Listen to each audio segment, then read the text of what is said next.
Alafia, Boro Boye, peace and blessings. Welcome to another episode of the African Spirituality Experience. I'm your host, Orisha Gbemi. Today, I have on with me a very special guest, Brother Oya Bile. Brother, how you doing today? I'm doing Bye-bye. well, man.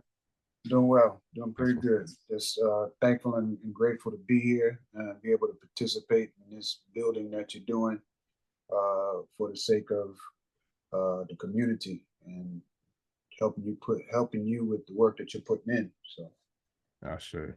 I appreciate it, brother. I appreciate it. Last time we got together and did this, it definitely made I feel like it made a lot of good, impact in terms of the community, and a lot of people learned a lot from that particular episode, and it got a lot of good reviews, and people, was definitely feeling it. So I definitely know that I want to continue to build with you, on a consistent basis, because I feel like you have a very unique perspective in terms of your not just your journey, but also the professional aspects that you're able to kind of intertwine into the aspects of spirituality, with based off of your resume and your history. So in terms of that, bro, for those who are new to the Shay community, or those who are just curious because they're seeing different things and it's growing, exponentially in terms of the growth of the tradition of the Shay or Ifa and Orisha, what would you consider to be the first stepping stone or step one for a brand new person who's not necessarily a devotee, but they're just interested in learning more about connecting with their ancestors in traditional African spirituality traditions? I think you just said it in your question. Um, Starting from a home base, and what I mean by that is really understanding what this term of ancestors are. Even before you venture into uh, Ifa or Isheshe, one of the arms or branches of it is ancestors. And what this does, I believe, it puts a more personal approach to the development of those individuals, because your ancestors are those individuals who have been here before.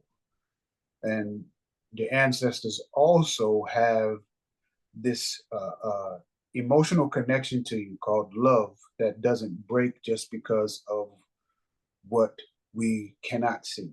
And I'm careful to say what we cannot see as opposed to the dead. Ancestral reverence is not necromancy, is not this praising of the dead. The reason why I make sure I delineate that is because um, Africans don't have dead ancestors. They have ancestors or people who've experienced this reality with them, who are just in this unseen realm. There's no non-existence to them. There's just a non-physical expression of them now. So this unseen realm, even when we start talking about uh, Orunmila and all of the information that he provides, you have inside of there Orun, and Orun is understood as the unseen ancestral realm. It just means that it doesn't have the physical expression that this 3D dimension provides for our five sensical reality. Meaning, and I'll go slowly, meaning that just because you can't see, touch, taste, hear, or smell a thing doesn't mean that it's not existing. This is so important, because as you start looking into the tradition, you start seeing a lot of elements of things that may not be expressed physically, or may not be understood directly through those sensical avenues. Does not mean it's not existing. So I would say that we don't have this worshiping of the dead. We don't do that. They're not dead. They're just resided in a different place, a different frequency. And that's one of the starting points, I believe, that you have to understand, and that's easy to.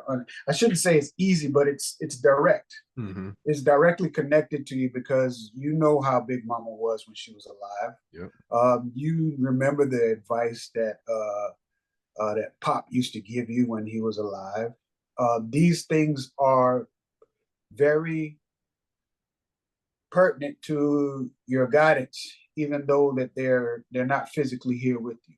Mm-hmm. You can always do this thing called remember, and that's reconnecting or re-establishing or bringing pieces together that are now segmented out. So remembering allows for you to be able to understand and communicate and connect with your ancestors. Now we know that in Yoruba culture, ancestors is just one branch. Mm-hmm.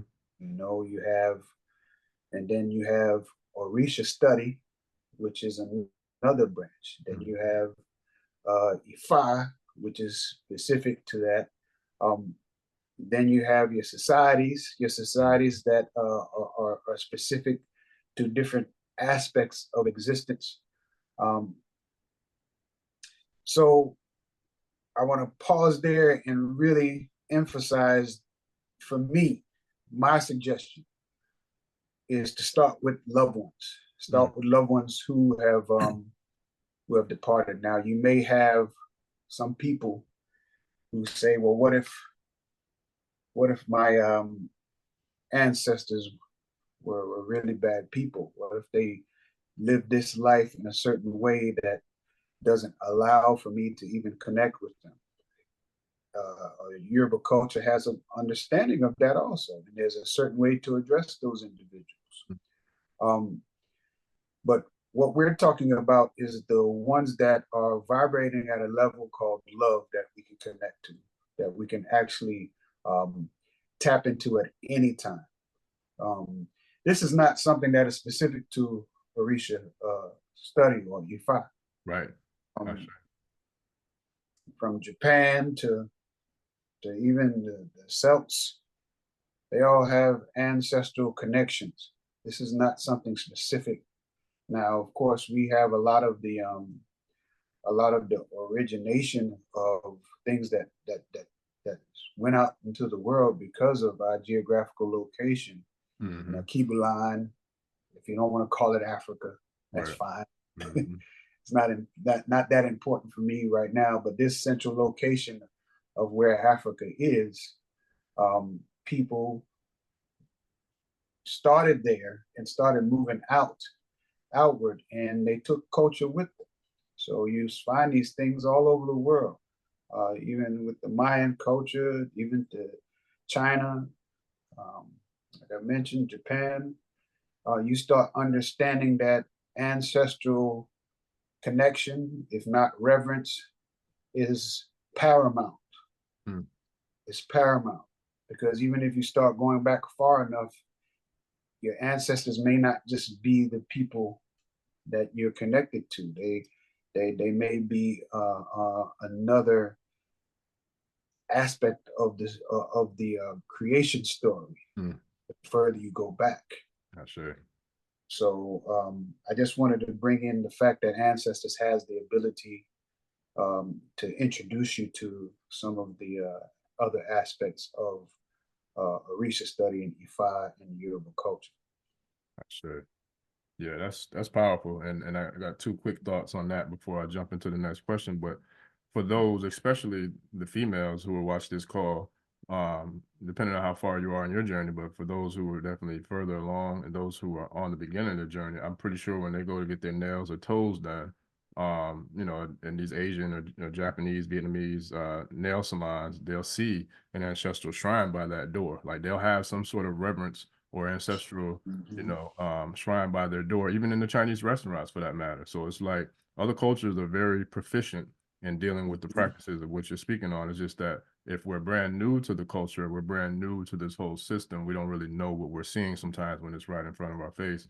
And that's something that, you know, I've been seeing for a long time in Chinese restaurants and places where Asian people, Asian descent, are establishing their businesses, etc. But But the other thing that I wanted to touch on, which you just spoke about recently, was that when you go further along down into the history or the research of the bloodlines and the deep vast history in terms of the genetics of our ancestors, and then some of them being on a higher frequency or a higher level.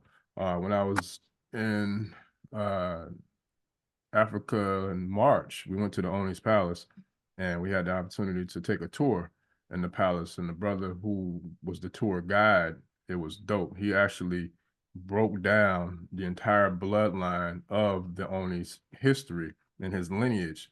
And he started with Oduduwa.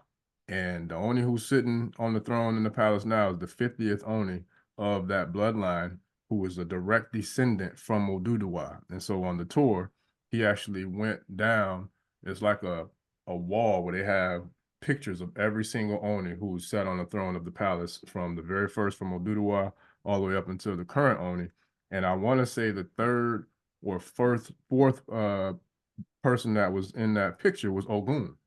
And so when you're talking about the four that were the beginning of the palace, you know, and the Oni's palace, they were immortals, from Oduduwa to I can't remember the second one, and I want to say the third one was Ogun. Like, he mentioned four different beings that came from direct descendants, you know, from the heavens, actual Orishas.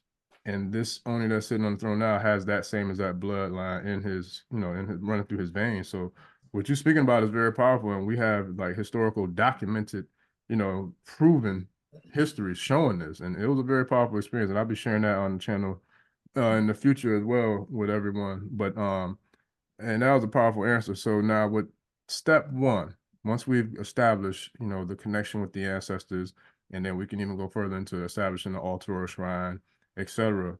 Once we've got to that point of step one with making that connection, where would we go then in terms of the tradition, in terms of like how to figure out who your head Orisha is? That's a question I've been asked recently. How do I figure out who is the Orisha that governs my head? And so, Yeah. what would be your answer to that?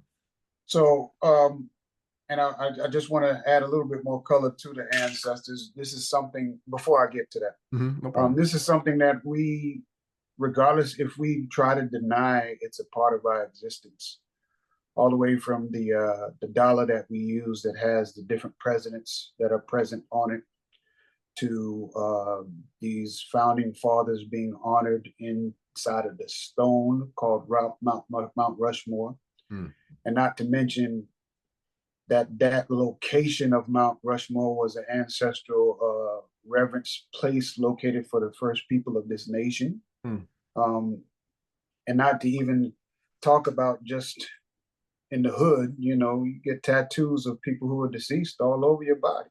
Yeah. Got one on my shoulder. Pouring out liquor. Yeah, right. Pouring out Libation. liquor to homies who are no longer here. Medallions with the picture of someone who's gone beyond. T-shirts Yep. that give connection to a person who was here. Even being able to bury that person or that individual in things that they liked, because you know that they're still a part of their existence here that allows for you to remember them in a certain manner. But ultimately, this is this connection, and not to mention dreams and aberrations and different aspects of it. Nature. So ancestors, I think, is a place to start, but then you want to go and understand, I believe, Ori. Sure. And close next to that is your egg base. So when you start talking about an Ori translates from Yoruba to English as head, but it doesn't just mean your physical head. It translates to that, but it means a lot more. And when you start looking into the Yoruba culture, your head is the thing that directs the rest of your body. So Nigerians are very particular about, what they wear on their head or what they do to their head and how their hairstyles are. But a lot of Africans are like that. Or what it tells you is that you have a part of you that is to lead you throughout this life. And you have different aspects of the Ori. You got the Iponri, which really is the aspect of you that is the divine spark that really helps guide you from the unseen realm or rune as we speak of it. Ori is so important. It is also considered an Orisha sometimes. Mm-hmm. It's also understood as your destiny. Mm-hmm. It's also understood as an aspect of your purpose. Mm-hmm. And there's just a slight difference between destiny and purpose, I believe. Your path. And what I also said was Ori was considered an Orisha. So there's a Odu that speaks about Ori going around before it came to Earth to find out what Orisha would travel with it throughout its duration here on Earth. And it would go to different Orishas. And just let me pause for the sake of us moving to Orisha and telling this story effectively. These are either supernatural or forces of nature or archetypes or avatars that are different parts of the full creation. Okay, so that's so before you're even birthed into existence, your Ori goes around and tries to find out what Orisha is going to walk with it through the entire duration of its existence here inside of the marketplace, which is what we call life here, this 3D reality. And none of the Orishas are going to stay with that person all the way through. The only Orisha that will stay with that person all the way through this existence is the Ori. And this is why it's so important, I think, to be able to start from there, because even, as you get ready to come into this existence, and Yoruba culture is very clear about what happens before you are birthed. It's not the only culture that does it, but they're very clear about this process that you go through before you come to this earth. Ajalamopin, you go and you get they create the head, and all these other steps that are created before you get here are so important.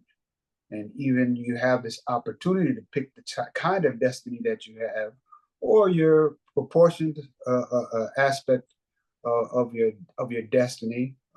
There's different ways that it comes depending on your elevation at the time that you choose to manifest back into this reality. And once you choose the manifestation, and many cultures talk about this, you choose a set of parents, you choose a set of time to come back, circumstances, and usually it's to be able to exhaust the desire that you had from a previous existence, or to come and do work, come and help with others.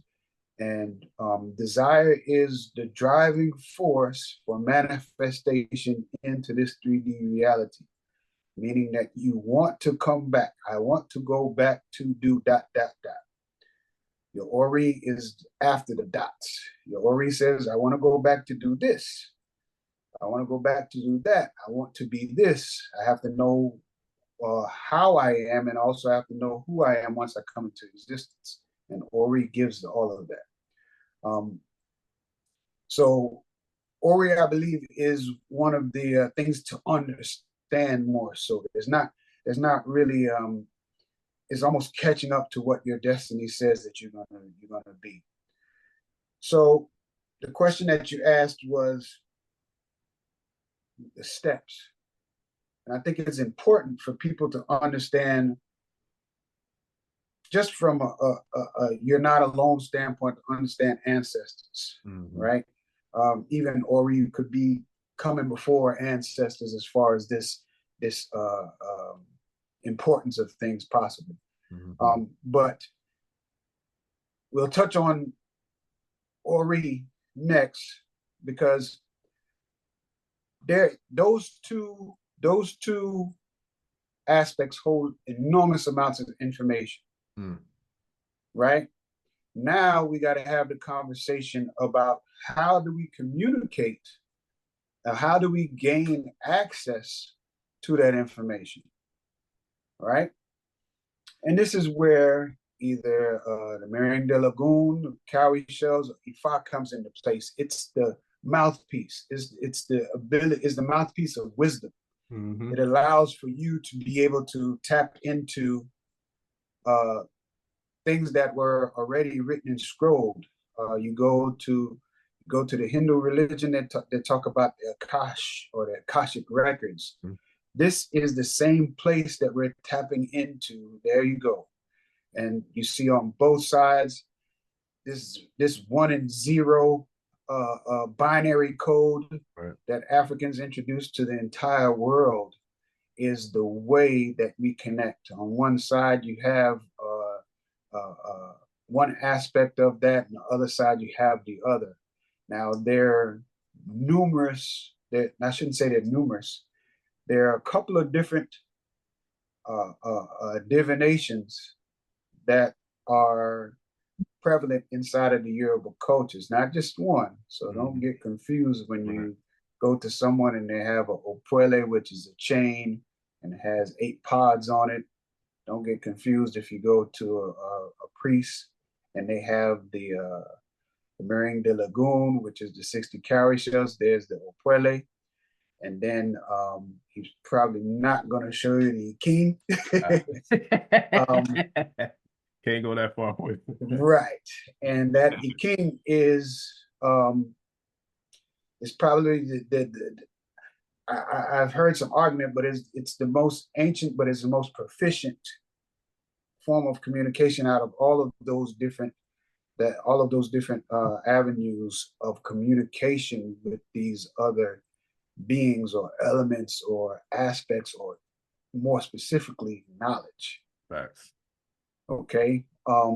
Reason why I bring that up is because you say, okay, I got Orisha. Excuse me. I have my Ori, and I have ancestors, but I don't know, like, what do they want me to do? You hear that often, like, what do they want me to do? Yeah. A lot of times it's not just they, first of all, it's what you said you would do. And coming into this existence is a matter of remembering, right? A lot of times we come through the birth canal and we forget what we're here to do. And in many African cultures, it is the community that holds the information to remind you of what you're here to do. So community is very important also. It's not just the individual trek, and we'll get into that later. But you got to find out, well, what does my Ori say? What does my ancestor say? And also, your Ori chooses a particular aspect that correlates with a force of nature or archetype or avatar. These are called Orisha.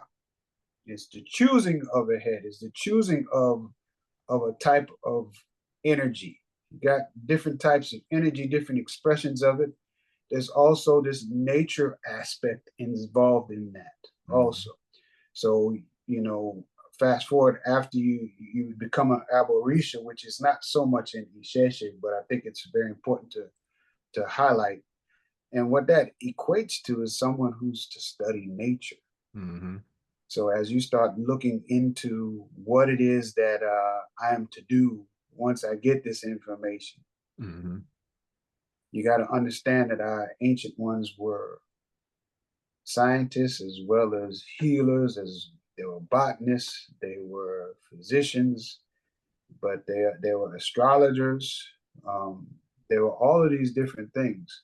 And you got to understand that studying is one of the most important aspects of opening up the pathway to allow for a greater and more valuable communication from this unseen realm.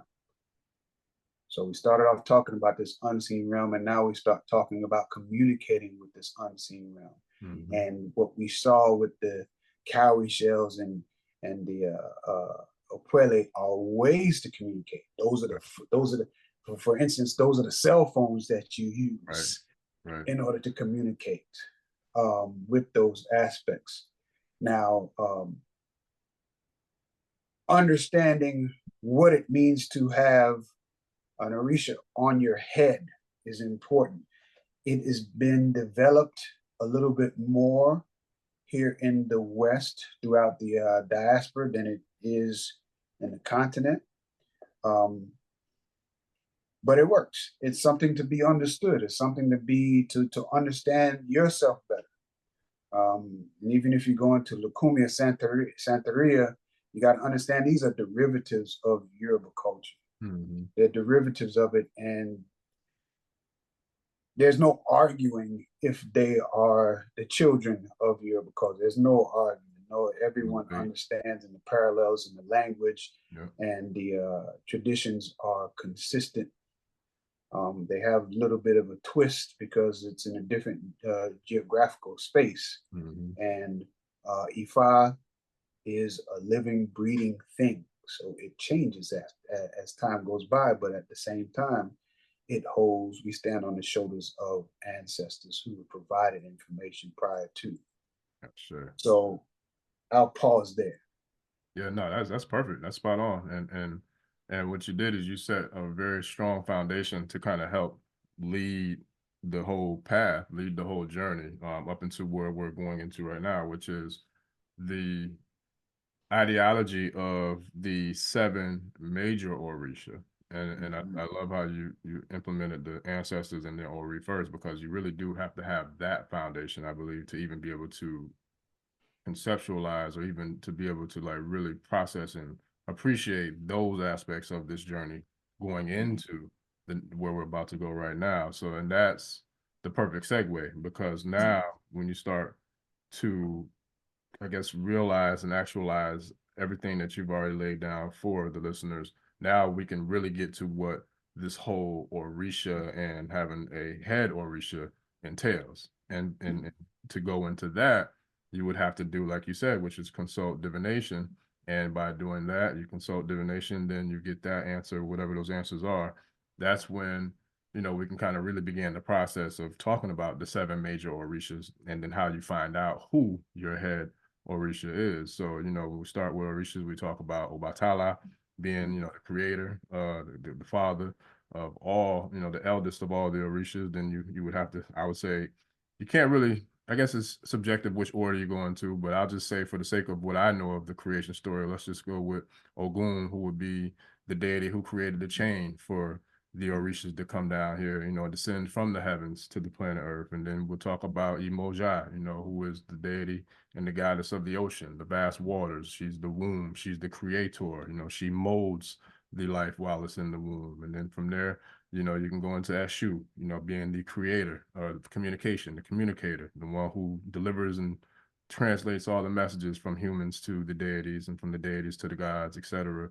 Then from there, you can talk about Oshun. You know, she's the birthright to the initiatory stages, to, you know, all things of the sweet, to prosperity, to abundance. And then you can go into Oya, you know, who we both got a lot in common with her, she's the guardian of the cemetery. She's the Orisha who's going to take us from this life to go to Olorun on that track. She's going to protect us on that journey, you know, within that. And you got Shango, who is the warrior, the king. He's the one who oversees business. He's about business and handling things, getting things done, governance, you know. So it's a very, very powerful dichotomy in terms of, or I should say, very powerful force of supernatural energies and entities that go into this whole process. And so from those 7 major Orishas, how do we find out who our head is once we enter this phase? Sure. So directly to the question again of how do we find out, it's important to find a qualified priest, priestess, Babalao, Ianifa. These people have put in work long enough to be able to interface with those energies. And this is very important. A lot of times people don't understand that you have to go to qualified individuals in order to be able to get a clear understanding. What the efforts that are being made right now by Orisha Gbemi is to set the stage so you have a higher, more quality interaction with those individuals. Sometimes those individuals don't have the time to go and do your homework for you. Mm-hmm. You have to be able to do your homework prior to, and there's more than enough information, almost enough information to confuse you, but at the same time you have a understanding of what an Orisha is. What is it? What does it mean to be crowned by an Orisha? Is something that we're going to talk about here. Let me back up just for a second. So going to a qualified practitioner who is fluid with Ifa, Marrying de Lagoon, Iking, excuse me, Marrying de Lagoon, Opuele. There you go.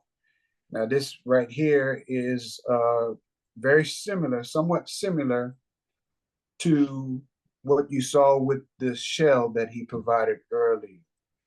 This is something that has been more of the Western expression of what you would know as an OB in Africa. And just so I'm clear on why this coconut shell is used now, is because these forces were able to be reinvigorated by being in a new world. And the intelligence of the ancestors who came over here to be able to find different ways to do the same thing that they did in Africa, but with different type of topography and vegetation is amazing.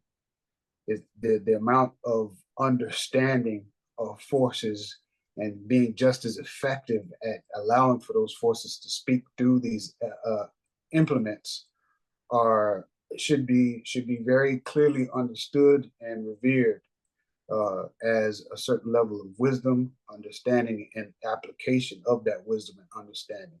So you'll see these different telephones. I want to be as simple as possible. These different telephones that you use in order to be able to call out.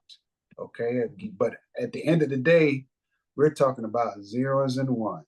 Yep. We're talking about binary code. Just like the Matrix. Mm-hmm.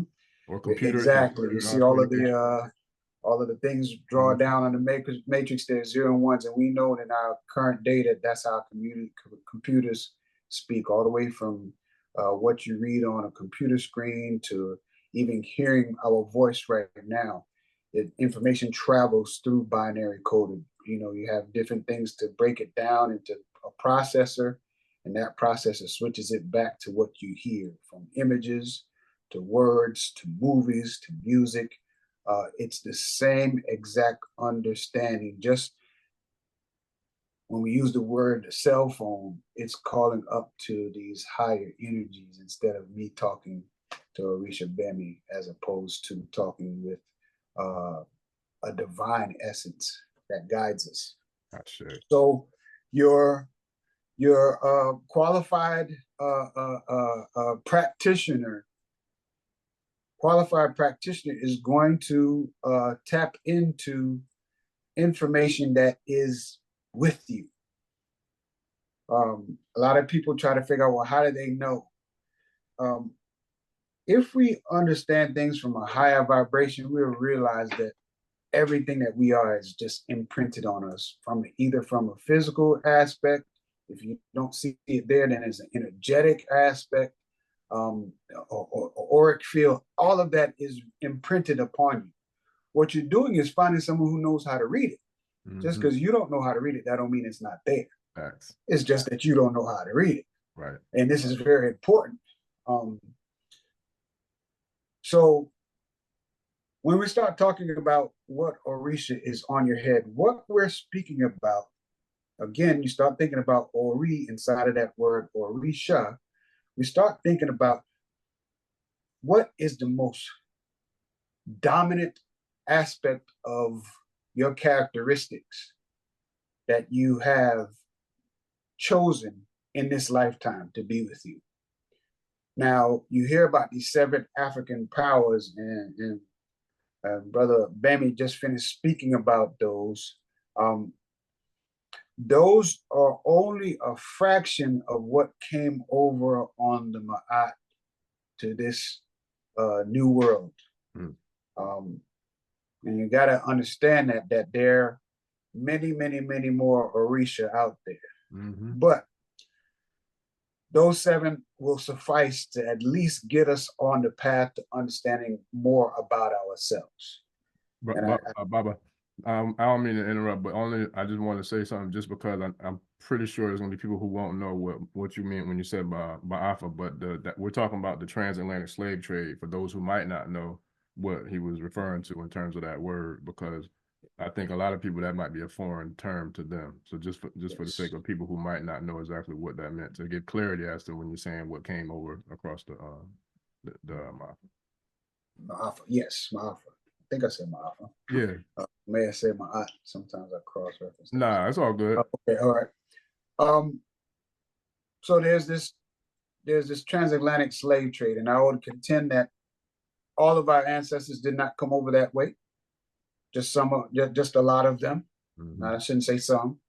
And I want to pause there because we were traveling this world much earlier, and we have the capabilities of traveling this world much, much earlier than we've been given credit to. So I don't want to open that can of worms. I got you. We'll do it another time. For sure. Trust me, because I love sharing. I love this. So, and I know that it's very beneficial for a lot of people who haven't been privy to the information. So I'm gonna make it my life's work to get the information to the masses and really disseminate, what we all should know, for sure. So these Orisha, these 7 African powers are Orisha for the most part. Some would say Obatala isn't necessarily Orisha. Because you listen to the word Obatala and it sounds like Odu Divination, and it sounds like Orunmila, and those 3 aspects of the creator are maybe a little bit above Orisha. Yeah. But don't worry about that. That's more of a conversation between Orisha Gbemi and myself. Yeah. So these Orisha, like we said, are archetypes. They have correspondence to your physical body, your biology. They have correspondence out in nature. They with the elements and the mixture of elements. They have correspondence inside of all expressions of physical existence and beyond. Okay, so as you start talking about them, you will hear different aspects that correspond to many different things. There's also some correspondence within your chakra system. For those of you who are familiar with Hindu approach to spiritualism, you also have planetary influences that they are expressed as. And like I said earlier, biological expressions that are inside of your system. So I'm bringing that forth to say that Orisha aren't just out there coming into you. They're a part of you, but they're also an aspect externally. What the African doesn't confuse itself with is that these things are separate. And so when we start talking about ancestors, we start talking about Ori, it's not something or out up there or over there that doesn't have something to do with you specifically. Okay, so if we're a part of nature, and there's correspondence, this goes into your Hermetic principles, but there correspondence with what is out there and is expressions of it within me, then an aspect of nature has to be in me. And in this case, we'll say that it's a part of me and it's in my head, or it governs my head. All right. I want that to be clearly understood, that our Western mind sometimes breaks things up so much that we don't see the whole of things. And I'm bringing you back to a more holistic understanding of existence. A holistic understanding of existence is that I'm not so separate from that storm that you see out there. Therefore, I'm the child of Oya. I'm not so much separate than the loud noise of that lightning bolt. And my tongue is like Shango, right? And these are these are physiological as well as psychological aspects of us also. Okay, so I want to make sure I set that straight. Next is these colors, right? You'll always see, once you hear or understand who governs your head. And again, we're talking about what is the most predominant aspect of your genius, of your expression of this lifestyle that you have, that you can utilize better than maybe someone else who has a different Orisha. What can I utilize of that aspect of nature, of archetype, of psychology, of physical expression that I can, that is the majority of who I am. Okay, the majority of what I am. You would hear in psychology, they create this psychological profile. I forget the name of it. I used to know it by the back of my hand, but I found Orisha to be a little bit more adequate. But they'll give you a personality type. This is an aspect of, it gives you an ability to govern how you are and how you interact with your environment and your community. This is exactly what Orisha provides you with. No different than you being able to understand your astrological sign, and helping you to understand how you interact with others who have a different astrological sign. Again, I'm sorry, I was gonna say, you can even say it's like comparable to even like fingerprints. You know, no same fingerprint, no person has the same fingerprint, no person has the same exact personification of their head Orisha, you know, as is unique to them. Exactly right. And that's very important, because you'll hear a general description of it, but like I said, again, these things are living entities because you're a living entity. So we even have, and I'll pause just for a second, we even have an Orisha that in the ancient times was known as Jakuta. All right. And there was an individual that lived, a living individual, who the name, he was so much in step and in harmony with that energy that he became an Orisha. And you have many understandings of this, and you know, Jakuta and Shango are now two and the same. Now here, one of my brothers who is he's very clear, and he's one of my teachers, I would say. I'm not afraid to call my brothers my teachers. But he talks about the expression of Muhammad Ali being this current expression of Shango. Just exactly what he is. He runs his mouth, talks a lot, loved by the ladies, but he'll beat you down to the ground and talk to you while he's doing it. That's facts. I like that. Right? I like These that. are aspects of Shango. But Shango also is related to the thunder, the shaking. You know, it's fearful, but at the same time, it doesn't care who's listening. It talks loud, and it speaks to the aspect that it's doing something. It's a part of a storm, and most times storms change things. So now Shango also has to deal with justice. He deals with rectifying things that otherwise need to be put back in place, right? So Shango, and we're just speaking about Shango. We got 7 of them to go through. We only got a certain amount of time, but we're good. But Right. even as you start studying lightning and thunder, you realize that there are things that call, I think they're called sprites. They go both directions. So Shango carries an axe that has a double head on it, and lightning shoots up and it shoots down at the same time. Yeah, that's where they got the character Thor from. And when you talk Exactly about right. these X-Men and these different Marvel deity entities, that they all came from the Orisha. Everyone, Storm is Oya, Shango would be Thor, and we can go on and on. But for the sake of time, and that's even when you talk about the thunder, you talk about him being Obakoso, the king of the drum. That's why the drums were so significant in the struggle of us, fighting for freedom as well, because we communicated through the drums, communicating to the Orisha and ancestors with them. But I don't want to get off course, but I just felt like what you said, we also, I wanted to mention the drums and how thunderous that is in terms of communicating with nature as well when we're talking about Shango. Exactly right. I'm so glad that you brought that forward, because I think it's important to understand we're not just talking about the anthropomorphic expression only of these Orisha. We're not just talking about the cartoon character. We're talking about music. We're talking about communication. We're talking about science. We're talking about psychological dispositions. Um, these Orisha represent more than just us seeing a picture of somebody with a double-edged axe with red and white painted over him. Those are the stories that children need to hear in order to understand things. And a lot of times we are at that aspect of our understanding. Sorry to say.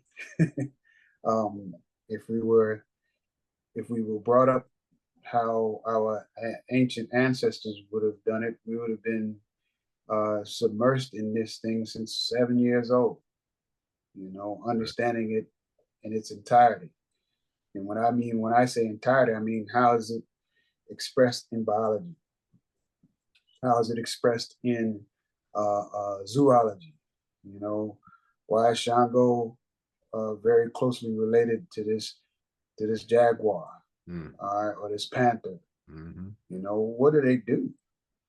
When we start talking about the one who hung from the tree but never died, go look at what that panther or that jaguar does when it sleeps. It's hanging in the tree. And we got to understand that we were taking these seven African powers are aspects of creation that were most prevalent, that was here with us. And when we start finding out what Orisha that governs our head, those 7 are who that qualified practitioner will start with, more than likely here, to find out what governs you, what's your psychology, what is your physiology, what will help you on your destiny, most importantly. If you follow the script, at least there's some ad lib in it, and goes back to what Gbemi said about the fingerprint. There's some ad lib that you have to do on this particular dispensation of your existence. You have to tweak it so it's personal to you. But these are foundational energies and archetypes that are in place to allow for you to have a starting point to know what to do in life and how to do what you're supposed to do in life. And it's important. So you have Shango, you have Obatala, you have Oshun, you have Ogun, you have Oya, who governs my head. And just like Brother Gbemi said, an aspect of her is dealing with death. People get all bent out of shape. Oh no, I don't want to mess with her. No, it's transformation. Yes. It's saying that something stops its existence and it has to decay in order for something to regenerate itself. You have to have destruction in order to build. Sure. If I go buy a whole bunch of lumber from one of these stores to start building a house, I have to cut the lumber in order to start building. Mm-hmm. There's going to be a thing called sawdust comes from it, and that's important. I'm not going to get too far into that, but it is a breaking down of something in order for something to be built. Mm-hmm. And this is so important as we understand what we quote unquote what we call quote unquote death. Transformation. Yeah, it's being able, you know, and I don't think it was something that was this great discovery, and I'm kind of starting to wondering if they studied our sciences to get to a point to where we find out that energy does not die. I don't think they'll say where they got the information from, but we were living these realities. So when we start talking about one of those 7 African powers, and we start talking about who Oya is, you know, there's an aspect of death, but also she's the wind. You know, wind is something that you feel, but you don't see really. Right? So when we start talking about where ancestors are, when we start talking about where Orun is, just because we don't see a thing doesn't necessarily mean that that thing does not exist. And so it's important for us to understand that everything, it's like the old ragu, it's in there, or EA Sports, it's all in there. And it has to do with who you are as a searcher, as a researcher, as an investigator. You can plug so many different aspects of science, of biology, of friendship, of family. I'm trying to gather as many aspects of existence as possible to say you'll see it in there. You'll see it in there because Ifa, it covers so much. Ifa is the corpus of information that's coded in 256 Odu.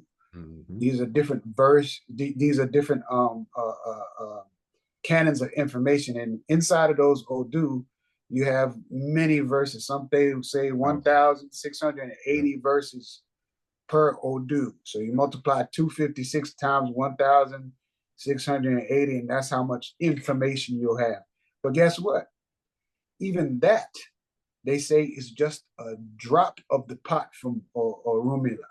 It's just a like he's stirring the pot and it just spilled out. That's how massive it is. And so inside of those Odus, you have Orisha, who are birthed inside of Odus also. Now, don't get confused. Like I said, again, we're not talking about just birthing like a child. You know, when I mix certain elements together, I get certain outcomes.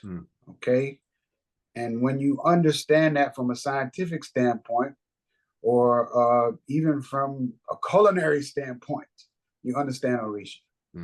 You understand the expression of Orisha. When you mix certain things in the kitchen, in other words. Back in the day, I'm old enough to remember we used to have these chemistry sets that they used to sell in the store. And you can actually mix different elements together and you see the reaction to it. Those are Orisha. And you got to understand that you are Orisha, or you have a certain level of that aspect inside of you. Okay, people who are Ogun types. Ogun is so many patakis or stories. Pataki is a story of him just working tirelessly. But he's also the blacksmith. He's also a great warrior.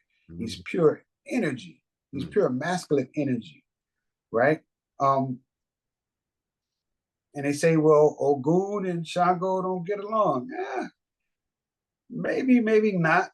But what we're talking about is lightning's interaction with metal.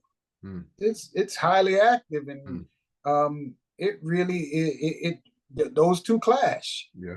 So we have to understand Orisha not just as a psychological aspect of understanding who you are. You got to understand it in all different arenas of existence. And then you understand yourself even more. So I have Oya, and I'll give a quick example. I have Oya as my head and Shango as my feet. So I started doing, and you would hear patakis about these two being together and they're fighting together. But what I understood that as Shango and Oya is this tornado and lightning storm together.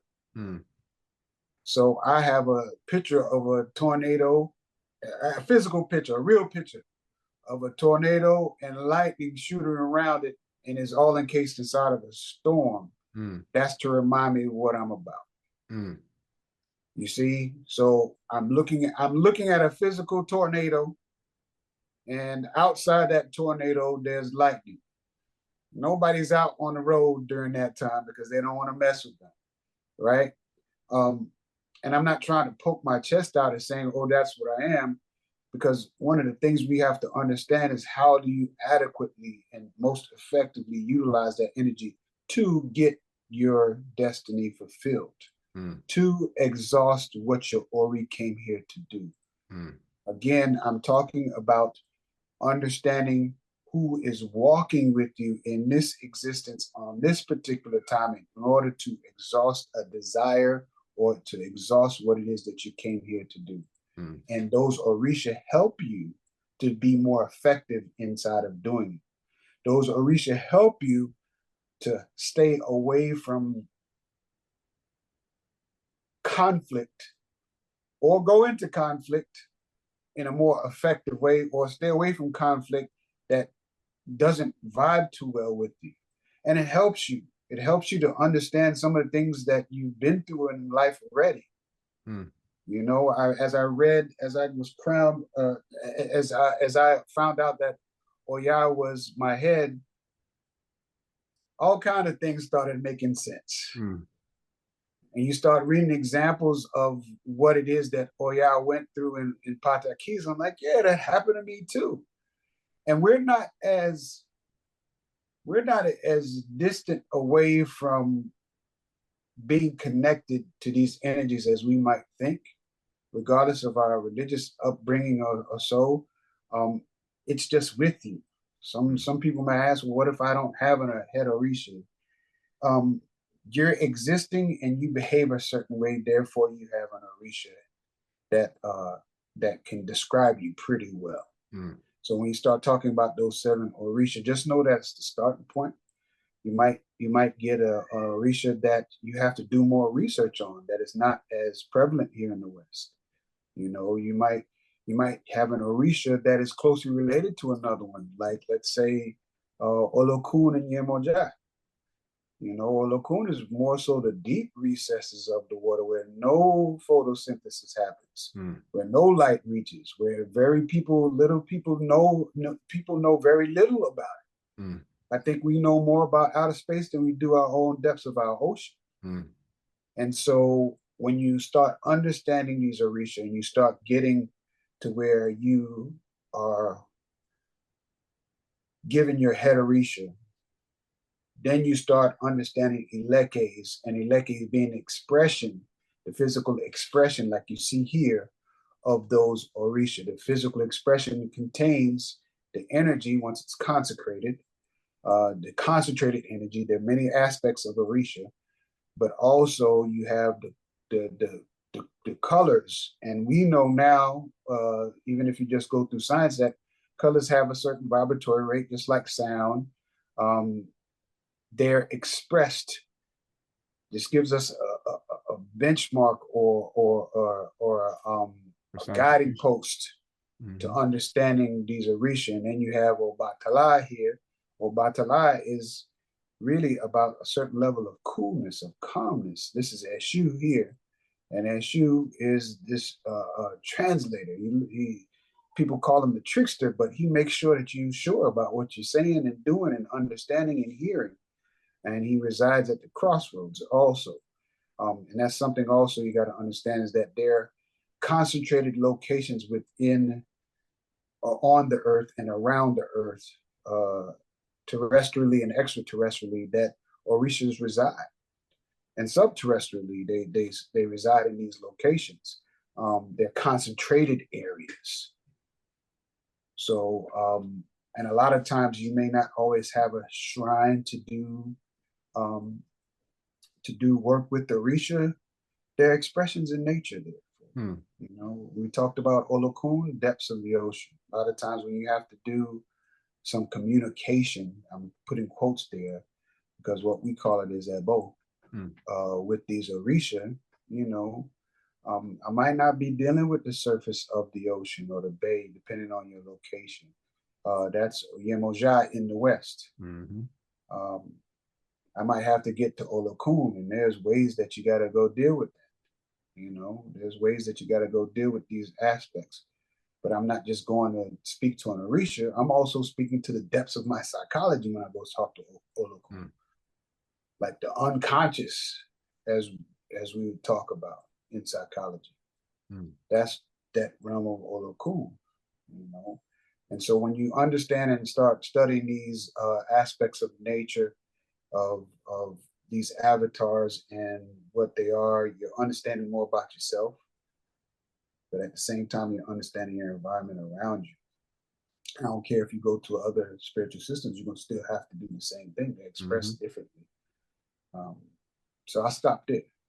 No, that's powerful. I think, and you, as you were speaking, I just love the way the energy flows, especially when I'm having these conversations with you. And I had one last night with Baba Karaday, and it was the same thing, phenomenal energy and information. I can't wait to get these out. But as you were saying that, I literally just had something that I feel like can hopefully be something that can really paint the picture, you know, clear on the way out. Is that as you were speaking about your parents and the combination of Oya and Shango, it was powerful, and it made me reflect on my journey. And this is a whole nother individual video by itself, the whole story, but for the sake of time, when I first really got serious about Orisha, my very first artifact, or whatever you want to call it, the first tangible item that I bought when I really committed myself to learning this process was a little tiny small statue of Shango, probably about this big.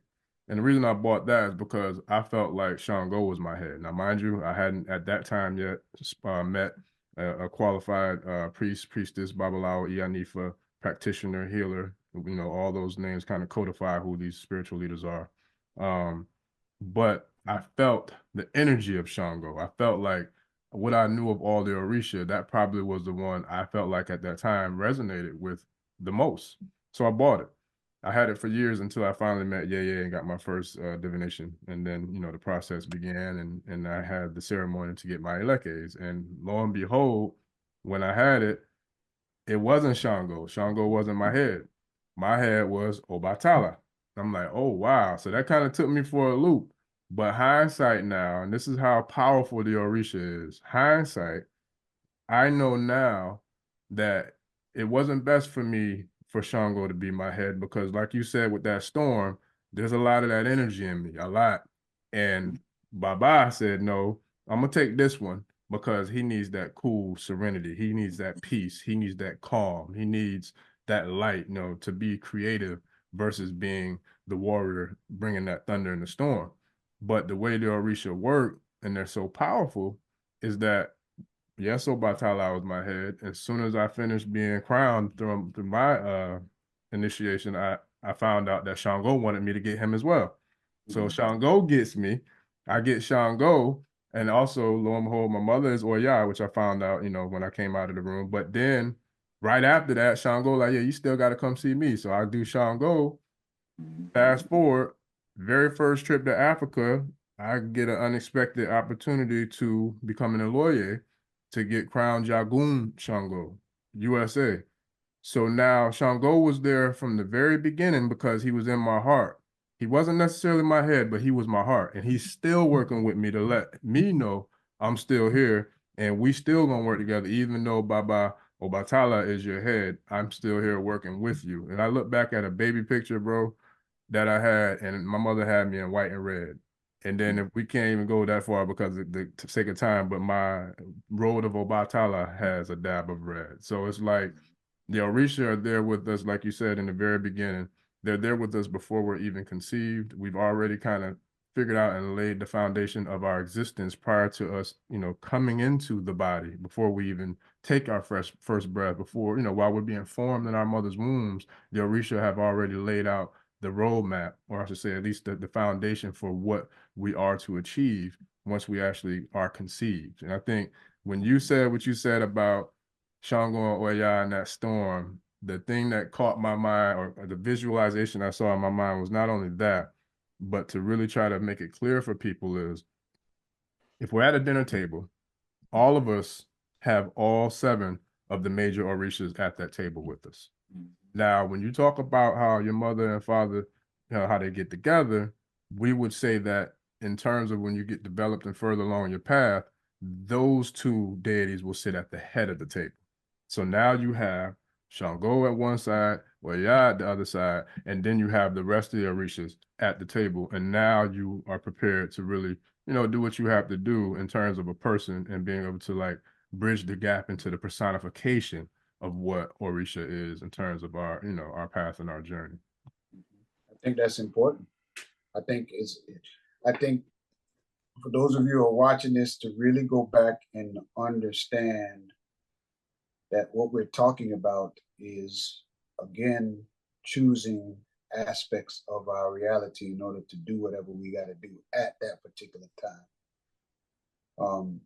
You never know, your mother could have been Shango all day, Yeah. And since it's your mother, Shango has always been there with you, but rubbing off on you also.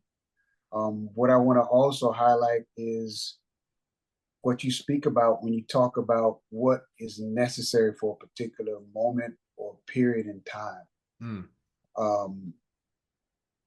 Right now, as I speak, and this is just an example, I'm evoking my Shango aspect of my personality. When I listen closely and clearly, I'm invoking the SU to understand something clearly. When we just sitting here chilling, there's Obatala all day, right? When I'm not yelling, I'm Obatala. When I gotta go do some work on a property or go do some work outside, the evoke is Ogun now.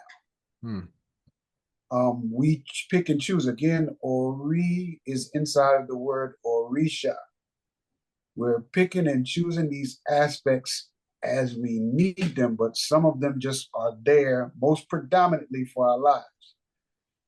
As long as I have aspects of Orisha inside of me, when I go to the gym and I run and I'm breathing hard, Oya is changing some things through the breath inside of me.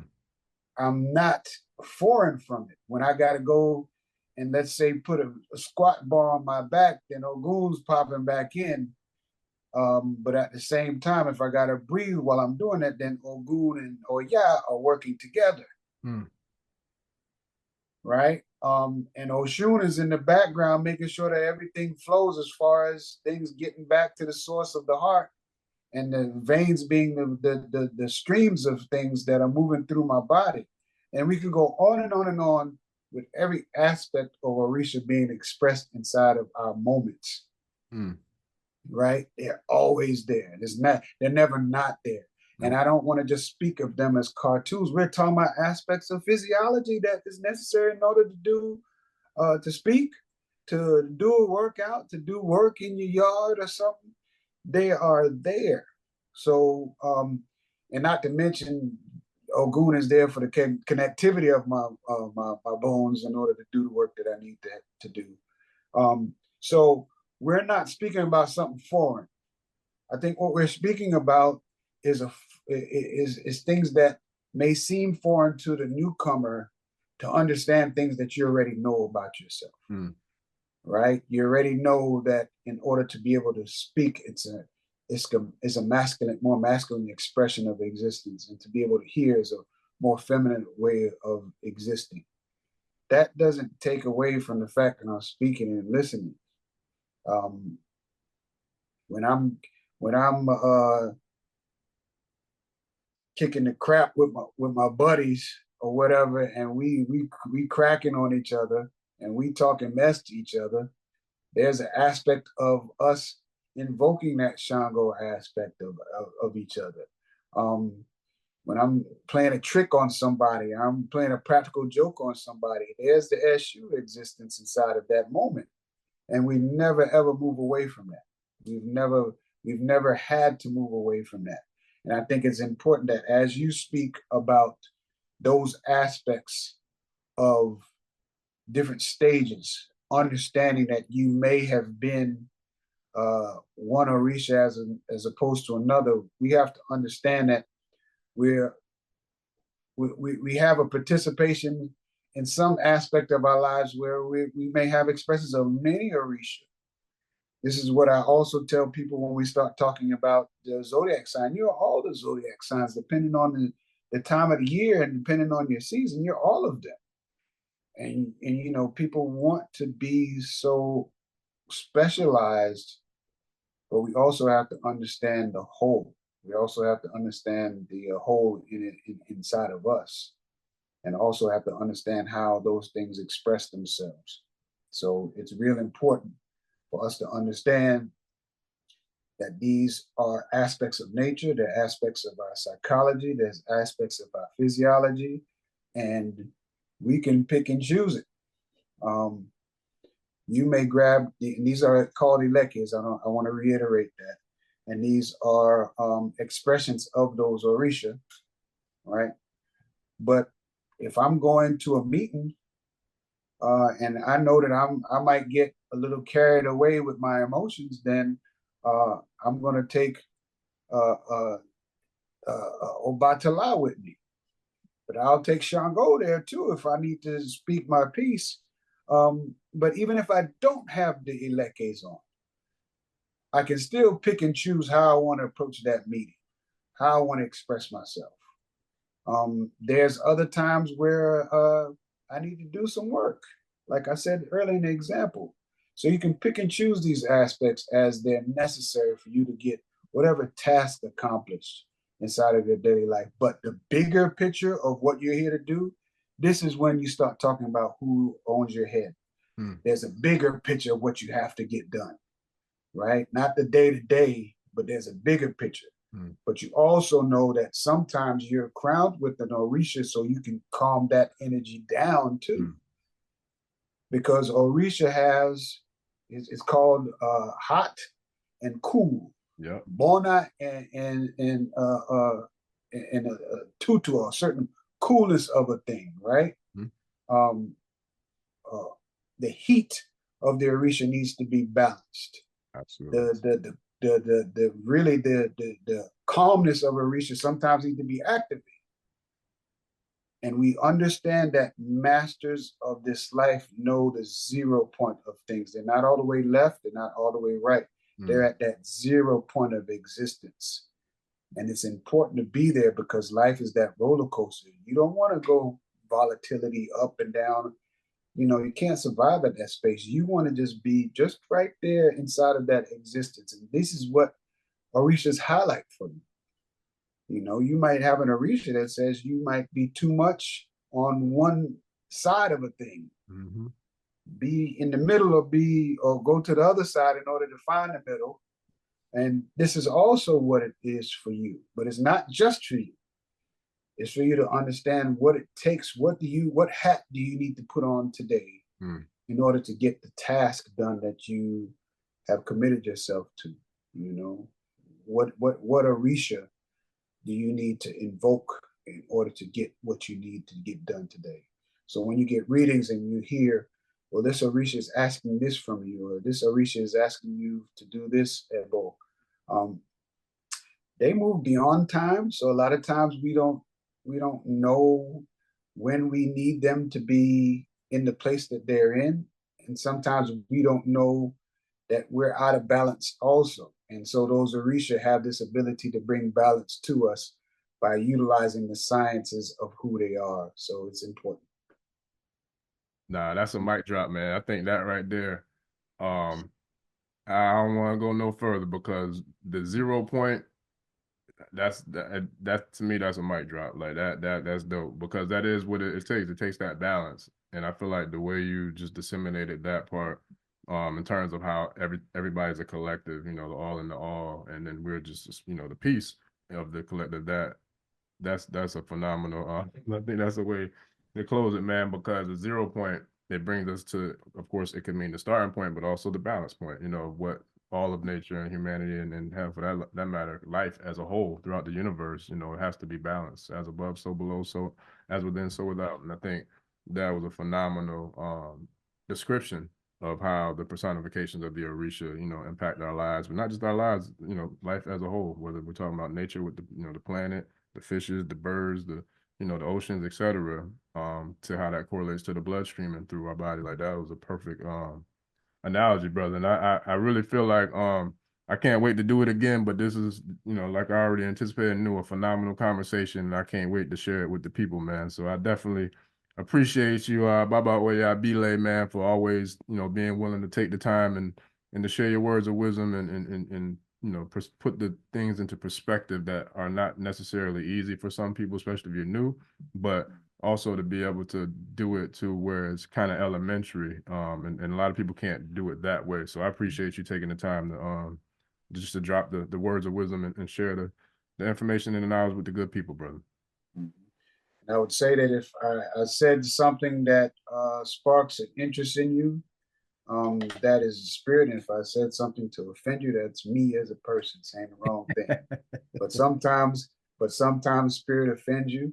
Yeah, so does the truth. uh, You know? yeah, and I think it's important, this work that you're doing and this opportunity for people to come closer to something that I believe is a part of them. I really don't, you know, there's this saying that says there's nothing new under the sun but that which Mhm. is lost and forgotten. Mm. You know, it's just things that we have to reconnect to, and it's not something that is not so foreign as we would like to.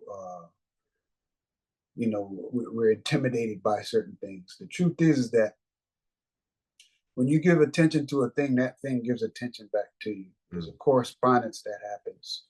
Um, but it's a steady, and this is why that 0 point focus has to be in place, because it has to be a steady, consistent interaction. The more interaction you have with anything, the greater the amount of exchange of information of that thing that, or non-existence thing that you're communicating with. Um, I don't care if you study a leaf, you'll find and open up the mysteries of the universe if you focus on it long enough. Right. So don't be a fair weather student to your own university, right? Be totally committed. And we all have ebb and flows in life, but I think it's important to understand that you get out of it what you put into it, just like anything else in life. Sure. We got to be careful not to compare ourselves with others, because we don't know what stage of their development they're on in this existence. You know, gotta be careful. So we'll pick it Sure. up again. Yes, sir. And I appreciate it, man. And just to leave off on that, where energy goes, energy flows. So that's exactly what you know, what we're getting at with the 0 point. But no, I definitely appreciate it, brother. You know, knowledge and wisdom on the people and feeding the spirits, the mind, bodies, and souls of all our listeners and our community. I appreciate you all. For those who are new to the channel, please like, subscribe, and share. And for those who have been here, I appreciate all the love and support. Thank y'all for rocking with us. And this has been another episode of the African Spirituality Experience. I'm your host, Orisha Gbemi. We out. Peace.